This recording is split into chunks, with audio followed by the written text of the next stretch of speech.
Hello everyone, आज है 24 फरवरी और आज इस वीडियो में हम बात करने जा रहे हैं वक्रांकी के बारे में। 14.5 रुपए का शेयर है, 3% का बड़ा फॉल दिखाया है आज। एक महीने में अगर हम देखें तो 53% डाउन है भाई साहब, कहीं नहीं रुक रहा। इतनी भयंकर गिरावट है ये। और जाहिर सी बात है, जब बाजार में गिरावट आती है तो उन कंपनी में सबसे ज़्यादा गिरावट आती है जो हाई वैल्यूएशन के ऊपर बैठा होता है और भाई साहब फंडामेंटली उतना स्ट्रांग नहीं होता। और ये उन्हीं में से एक था। और इस कंपनी को लेकर मैंने कई सारे वीडियोस पास्ट में भी मैंने बनाए हैं, जहाँ पर मैंने कहा था कि भैया वैल्यूएशन बहुत महंगे हैं, गिरावट में ये टूटेगा बिखरेगा, और वो देखने को मिल भी रहा है।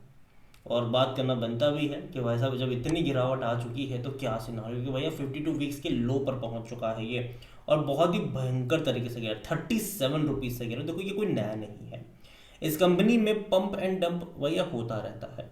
अब इससे पहले भी देखोगे तो 19 रुपये से भाग के गया था कहाँ पे, 35 पे।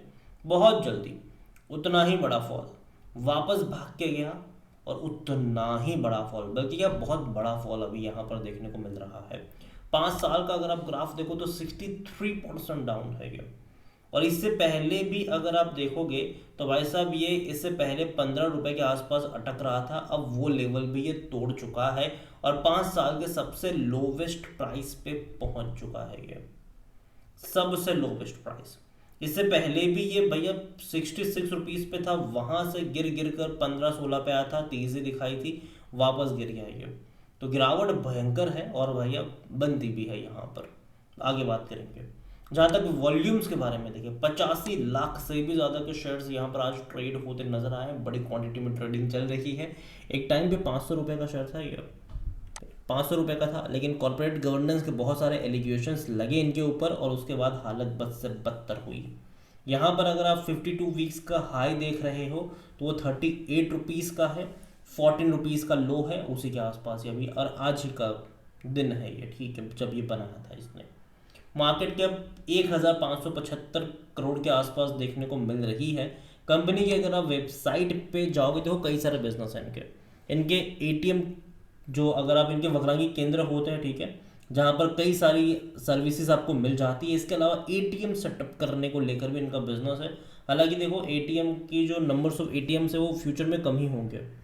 ऑलरेडी देखो हम जिस तरीके से डिजिटल की तरफ आगे बढ़ रहे हैं तो एटीएम मुझे तो ये कम होंगे, लेकिन इनके और भी कई सारे बिजनेसेस यहाँ पर ज़रूर है। सर्विसेज अगर आप देखोगे तो बैंकिंग, इंश्योरेंस, फाइनेंशियल सर्विस वगैरह ये प्रोवाइड करवाती है, लेकिन कहाँ पर, इनके जो वक्रांगी केंद्र है, ठीक है, वहाँ पर जाना पड़ता है, ठीक है। और जाहिर सी बात है, इवन ई कॉमर्स, लॉजिस्टिक वाली भी सर्विसेज कंपनी प्रोवाइड करवाती है, चाहे वो ऑनलाइन ट्रैवल की अगर हम बात करने जाए, ऑनलाइन शॉपिंग की बात करें, ऑनलाइन हेल्थ की बात करें, बिल वगैरह की बात करें, या फिर लॉजिस्टिक वगैरह की बात। देखो शहरों में तो वैसे लोग अपने आप कर लेते हैं चीज़ें अपने स्मार्टफोन से, लेकिन गांव में कई बार मतलब ज़रूरत होती है लोगों को एक असिस्टेंस की, ताकि लोग स्मूथली अपना काम कर पाए। और इनके वक्रांगी जो केंद्र होते हैं वहाँ पे लोग जाते हैं और इन सारी जो सर्विसेज होती है उसका फ़ायदा उठाते हैं, ठीक है।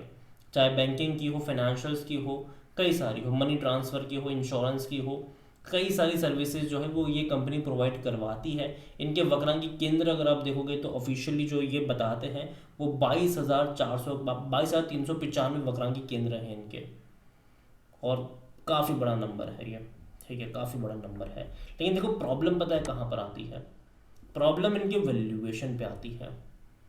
260 का पी है ऑलमोस्ट इसका, जो कि भाई साहब बहुत महंगा है सेक्टर पी 32 के मुकाबले, कोई तुक नहीं बनता। अभी भी इतनी बड़ी गिरावट के बावजूद, जब भाई साहब ये आपको इस अभी तो एक महीने में 53% डाउन है, तब ये 300-400 के पी पे बैठा हुआ था। और जहाँ तक इनके फाइनेंशियल देखे तो भाई साहब नंबर में कोई अच्छा इंप्रूवमेंट नहीं है। नंबर अगर आप देख रहे हो तो इनके मार्जिन बहुत छोटे हैं। 68 करोड़ के इनके रेवेन्यू थे, जहाँ पर 1 करोड़ 19 लाख का ही प्रॉफिट कमाया इन्होंने। इससे पहले 66 करोड़ का रेवेन्यू था, जहाँ पे 68 लाख का इन्होंने कमाया था प्रॉफिट। उससे पहले 59 करोड़ के रेवेन्यू में ऑलमोस्ट 2 करोड़ 24 लाख का इनका प्रॉफिट था। उससे पहले 54 करोड़ के रेवेन्यू में 2 करोड़ 19 लाख का प्रॉफिट था। तो नंबर्स में कोई उतना ज़्यादा एक्साइटमेंट नहीं है ये, और किसी किसी क्वार्टर में रेवेन्यू बढ़ जाते हैं, किसी किसी क्वार्टर में घट जाते हैं ये, और ये प्रॉब्लम है। मार्जिन के ऊपर बहुत छोटे मार्जिन है, जहाँ 68 करोड़ के रेवेन्यू में आप मुश्किल से 1 करोड़ कमा रहे हो। तो मार्जिन बहुत छोटा है इनका, बहुत छोटा है। और जहाँ तक शेयर होल्डिंग के बारे में बात करें, जो प्रमोटर की होल्डिंग वो 41.67% की है। और अगर आप देखोगे तो होल्डिंग इनकी गिरी भी है 3.23%। म्यूचुअल फंड के पास पहले भी कुछ नहीं था, आज भी कुछ नहीं है। दिसंबर क्वार्टर में भैया म्यूचुअल डोमेस्टिक ने बिकवाली करी 5.13 से 4.47% पर आ गए। एफ की 2.82% की होल्डिंग है, जो कि अब तक बेच रहे थे। इन्होंने लास्ट दिसंबर क्वार्टर में खरीदारी करी है, लेकिन अगेन मैं कह दूँ कोई मतलब ज़्यादा एक्साइटिंग वाली बात भी ये नहीं है। दिक्कत यहाँ पर पता है क्या है कि यहाँ पर रिटेल इन्वेस्टर की होल्डिंग देखोगे तो 24.50%, हालांकि उन्होंने बिकवाली करी है, जो कि स्मार्ट मूव प्ले करा है। जनरली रिटेल इन्वेस्टर फंसते हैं, लेकिन यहाँ पर रिटेल इन्वेस्टर की जो होल्डिंग 30% की थी वो घटकर आई है 24 पर, क्योंकि भैया अब लोगों का मोह भंग हो चुका है। अदर पार्टीज 26.53% का स्टेक लेकर यहाँ पर बैठे हैं, जो कि बहुत बड़ी क्वांटिटी है। इस अदर पार्टीज में कई बार ऑपरेटर भी छुपे हुए होते, तो याद रखिएगा इसके बारे में। और अगेन देखो, ये पंप एंड डंप वाला शेयर है, ठीक है, पंप एंड डंप वाला शेयर है। यहाँ पर तेज़ी आती है जब ऑपरेटर खरीदारी करना शुरू करते हैं और वापस से वो बिकवाली भी करना स्टार्ट करते थे, तो गिरावट भी आ जाती है। कोई बहुत बड़ी तेज़ी देखो यहाँ पर लॉन्ग टर्म के लिहाज से मैं एक्सपेक्ट नहीं करता हूँ, लेकिन शॉर्ट टर्म के लिहाज से आपको स्पाइक्स देखने को मिल जाएंगे यहाँ पर, लेकिन उतनी गिरावट भी देखने को मिल जाएगी। तो देखो, जो रिटेल इन्वेस्टर है, जो अपना पैसा सेफ रखना चाहते हैं, वो तो इसे दूरी ही बनाए रखे, लेकिन जिसको रिस्क वगैरह लेना है वो डेफिनेटली इन स्पाइक्स का इस्तेमाल कर सकता है। लेकिन अगेन मैं कहूँगा यहाँ पर कि कब तेज़ी आएगी ये कहना मुश्किल है। एक मेजर फॉल से ये गुजरा है, इनके ऊपर कई सारे गंभीर एलिगेशंस लगे थे कॉर्पोरेट गवर्नेंस के, और यही वजह है कि वो गिर के बिखरा है।